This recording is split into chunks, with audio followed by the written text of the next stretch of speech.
Smart વીજ મીટરનો લોકો વિરોધ કરી રહ્યા છે, ત્યારે હવે આમ આદમી પાર્ટીએ પણ આ વિરોધમાં ઝંપલાવી સ્માર્ટ વીજ મીટર પ્રોજેક્ટ રદ કરવાની સાથે માસિક 300 યુનિટ વીજળી મફત આપવા માંગ સાથે આવેદનપત્ર આપી આમ આદમી પાર્ટીએ વિરોધ નોંધાવ્યો છે। આમ આદમી પાર્ટી દ્વારા ગુજરાતમાં વધી રહેલા સ્માર્ટ વીજ મીટરના વિરોધમાં ઝંપલાવી મુખ્યમંત્રીને ઉદ્દેશીને કલેક્ટરને તે લોકોએ આવેદનપત્ર આપ્યું હતું અને આમ આદમી પાર્ટીએ આવેદનપત્રમાં જણાવ્યું હતું કે આપ સારી રીતે જાણો છો કે લોકો અત્યારે મોંઘવારીથી ત્રસ્ત છે। એમાંય હમણાં વીજ કંપનીઓ દ્વારા સ્માર્ટ મીટરો લગાવવાનું શરૂ કરાતા ઠેર ઠેર લોકોનો રોષ ભભૂકી ઉઠ્યો છે। વડોદરા, સુરત, સુરેન્દ્રનગર સહિતના અનેક સ્થળોએ લોકોએ સ્વયંભૂ સ્માર્ટ મીટરોનો વિરોધ શરૂ કરી દીધો છે। આમ આદમી પાર્ટી ગુજરાતના લોકો સાથે અડીખમ ઊભો રહેશે।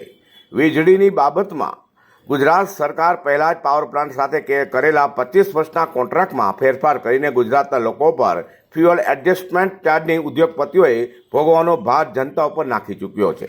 વીજળીનો સરકારી ભાવ જ્યાં 3.95 રૂપિયા છે, ત્યાં પણ ફ્યુઅલ એડજસ્ટમેન્ટ ચાર્જ અને સરકારી વેરા ઉમેરતા સામાન્ય વર્ગના પરિવારને એક યુનિટ 8 રૂપિયા 58 પૈસામાં પડે છે। આ અસહ્ય છે। એમાં પાછો આ સ્માર્ટ મીટર અને પ્રીપેડ કાર્ડનો મરણતોલ ઘા છે, જે પરિવારો ખરેખર ટૂંકી આવકમાં ગુજરાન ચલાવે છે।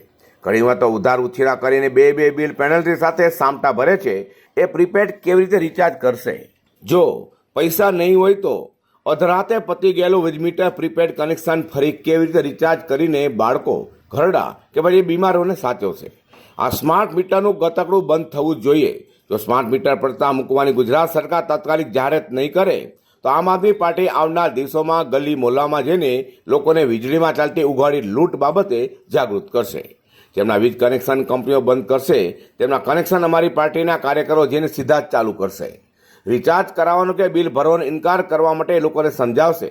આ બાબતે ગંભીરતાથી વિચારો અને અન્ય રાજ્યોની જેમ ગુજરાતની ફિક્સ પે કોન્ટ્રાક્ટ નોકરીની આવક કે પછી સામાન્ય આવક ધરાવતા પરિવારો જેમાં સરકાર રેશનનું અનાજ આપે છે એવા 34 લાખ જેટલા પરિવારોનો પણ સમાવેશ થાય છે।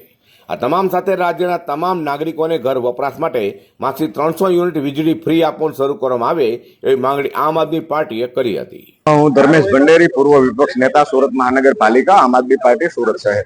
ગુજરાત સરકાર ગુજરાતની જનતાને લૂંટવા માટે સ્માર્ટ મીટર નામનું એક ષડયંત્ર લઈને આવી છે। આમ આદમી પાર્ટી એનો સખતાઈ સાથે વિરોધ કરે છે। લોકો વડોદરામાંથી, સુરેન્દ્રનગરમાંથી, સુરતમાંથી સ્વયંભૂ બહાર નીકળી એનો વિરોધ કરી રહ્યા છે। વીજ કંપનીના જે કર્મચારીઓ છે એમની નોકરી ખાઈ જવા માટેનું પણ ભારતીય જનતા પાર્ટીનું આ ષડયંત્ર છે। આ વીજ મીટર સ્માર્ટ મીટર નામે લગાવી અને પછી આ કંપનીને, પ્રાઇવેટ કંપનીઓને વેચી નાખવા માટેનું પ્રી પ્લાનિંગ સાથે ભારતીય જનતા પાર્ટી આયોજન કરી રહી છે। આમ આદમી પાર્ટી એનો વિરોધ કરે છે। દિલ્હીમાં અને પંજાબમાં 200 યુનિટ અને 300 યુનિટ વીજળી મફત આપીને પણ આમ આદમી પાર્ટીની સરકાર એનું બજેટ સરપ્લસમાં રાખી શકતી હોય તો 30 વર્ષની આ કહેવાતી વિકાસની બણગા ફૂંકતી ભારતીય જનતા પાર્ટીની ગુજરાતની સરકાર લોકોને 300 યુનિટ વીજળી મફત કેમ આપવા માંગતી નથી? આમ આદમી પાર્ટી આ સ્માર્ટ મીટરના ષડયંત્રનો વિરોધ કરે છે અને માંગ કરે છે કે ગુજરાતના દરેક ઘરને ઘર વપરાશ માટેની 300 યુનિટ વીજળી મફત આપવામાં આવે। અને એમ છતાં પણ આ વાત ન માની અને ગુજરાતની ભાજપ સરકાર જો ફરજિયાત સ્માર્ટ મીટરનું ષડયંત્ર ચાલુ રાખીને લોકોના ઘરે સ્માર્ટ મીટર લગાડશે તો આમ આદમી પાર્ટી લોકોની સાથે ઊભી રહી આ મીટરોને ઘા કરીને ફેંકી દેશે। એની હોળી કરવી પડશે તો પણ આમ આદમી પાર્ટી અચકાશે નહીં, લોકોની સાથે ઉભા રહે। આમ આદમી પાર્ટી ખંભેથી ખંભો મિલાવી અને એમની સાથે ઊભી છે, સ્માર્ટ મીટરનો વિરોધ કરે છે અને આ વિરોધના ભાગરૂપે આજ રોજ કલેક્ટરશ્રીના માધ્યમથી મુખ્યમંત્રીશ્રીને આવેદનપત્ર આપવા માટે અમે આવ્યા છીએ અને આશા રાખીએ છીએ કે આપણા મુખ્યમંત્રીશ્રી જનહિતમાં તાત્કાલિક આ બાબતનો નિર્ણય લેશે। દિલ્હી અને પંજાબમાં માસિક 300 યુનિટ વીજળી ફ્રી આપવામાં આવતી હોવાનું આમ આદમી પાર્ટીએ ઉલ્લેખ કરી ગુજરાતના લોકોને પણ માસિક 300 યુનિટ વીજળી મફત આપવા અને સ્માર્ટ વીજ મીટર પ્રોજેક્ટ રદ કરવા માંગ કરી છે। અઝર કુર્સી સાથે પ્રકાશવાળા।